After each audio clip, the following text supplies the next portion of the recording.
Nós já tivemos o privilégio de subir o Monte Sinai algumas vezes. E o terreno daquele deserto do Sinai, aliás, toda a terra praticamente de Israel, todo o terreno, eu digo, o tipo de solo que você encontra em Israel, a chamada Terra Santa, é um solo seco e pedregoso. O grande perigo quando você vai subir o Monte Sinai, que já é no Egito, que tem um terreno semelhante, é que há muitas pedras no caminho. O grande risco é que você pisando em falso sobre uma das pedras, você torça o seu pé e ali comprometa toda a sua caminhada, a sua jornada, se machucando. Então, quando a gente sobe o Sinai, a gente tem que ficar de olho no caminho, no chão, olhando as pedras para nos desviarmos delas, olhar onde colocamos os pés e também no destino, para onde estamos indo. Então você mantém o olhar para frente e para baixo, para frente e para baixo onde você está colocando os pés. Isso nos dá um entendimento muito maior quando nós ouvimos o alerta do Senhor Jesus, quando disse aos seus discípulos: é impossível que não venham os tropeços, ou, como diz o texto original, os escândalos, que na palavra grega significa tropeços. É impossível que não venham os tropeços. E depois ele diz: olhai por vós mesmos. Então, os ouvintes do Senhor Jesus entendiam muito melhor do que nós, apesar de que em algumas cidades brasileiras nós também, se não olharmos para o chão quando andamos nas calçadas, é capaz de cairmos num buraco, né? Mas muito mais os seus ouvintes entendiam esta palavra porque sabiam que caminhar em Israel envolvia olhar para o chão para ver se não tropeça em alguma pedra. Assim é a caminhada da fé, assim é a caminhada da vida. Ela é cheia de tropeços. Há muitos tropeços, Jesus avisou os seus discípulos, especialmente para aqueles que querem caminhar no caminho estreito, apertado, o caminho reto, o caminho que é Jesus. Ele disse: eu sou o caminho. Então, quem quiser andar neste caminho vai encontrar muitos tropeços. Tropeço é, você sabe, é algo que tem a intenção de tirar o seu equilíbrio, de te fazer cair.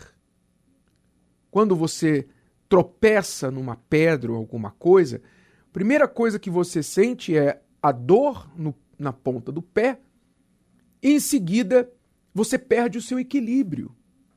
Você pode até cair. Você corre o risco de cair, se machucar. Então os tropeços espirituais são aquelas coisas que vêm para afetar o nosso equilíbrio da fé. Então, por exemplo, às vezes você tem uma amizade que é um tropeço para você.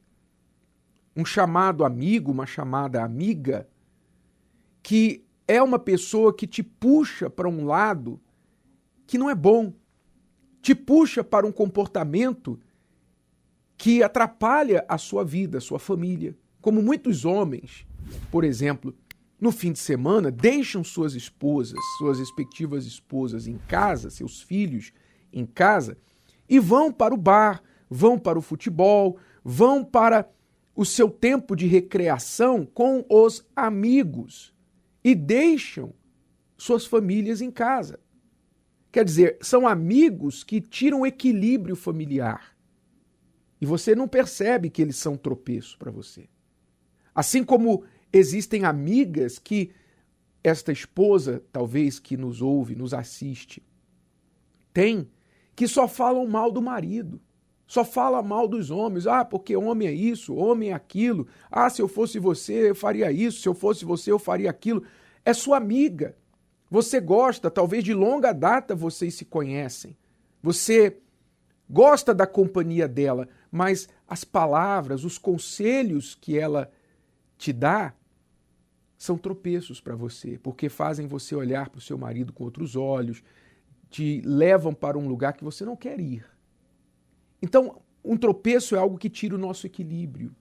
Um vício pode ser um tropeço. Um joguinho, um passatempo pode ser um tropeço que está roubando o seu tempo de coisas mais importantes. Um programa na TV, lugares que você visita na internet, pensamentos de dúvida, maus pensamentos podem te fazer tropeçar. São muitas coisas que podem se tornar um tropeço para você. Dentro da igreja, você que é da fé, você tem tropeços dentro da igreja.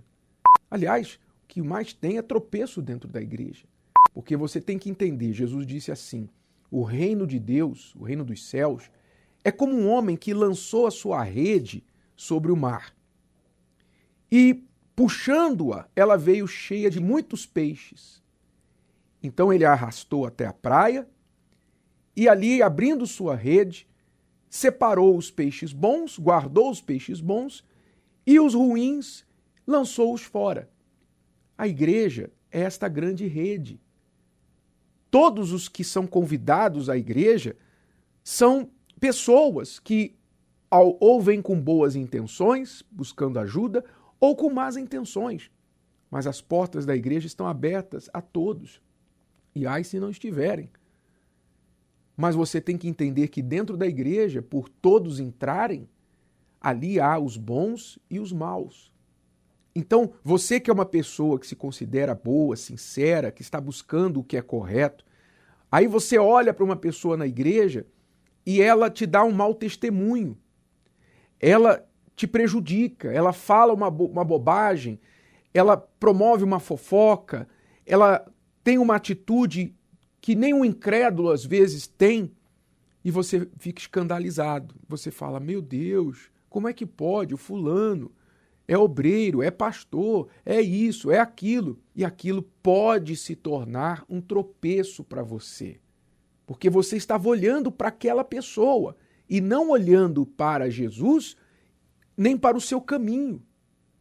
Não se esqueça, você não deve ficar olhando nem para a esquerda nem para a direita.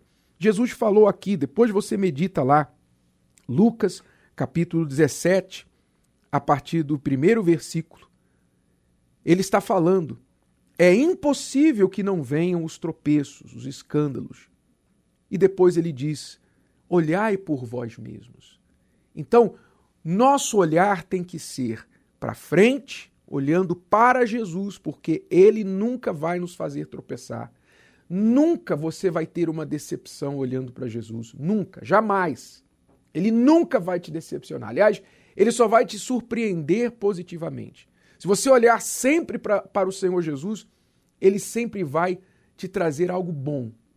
Então você tem que olhar para frente, para ele e para você, onde você está colocando o teu pé, para você não tropeçar. Assim devem ser os nossos olhos. Se você se desviar um pouquinho para a esquerda ou para a direita, é como quem anda na rua olhando para trás ou para os lados. Vai tropeçar, vai dar com a cara no poste e vai cair, vai gemer. Olhe por si mesmo. Vigie o seu caminho, vigie o seu passo, porque são muitos aqueles que tropeçando caem e não conseguem mais se levantar. Não seja um deles, porque a palavra está te avisando para que não aconteça com você. Gostou? Que tal ouvir de novo? Ouça quantas vezes precisar, até que este conteúdo faça parte de você. E não se esqueça de dar o seu like, comentar e compartilhar. Até a próxima!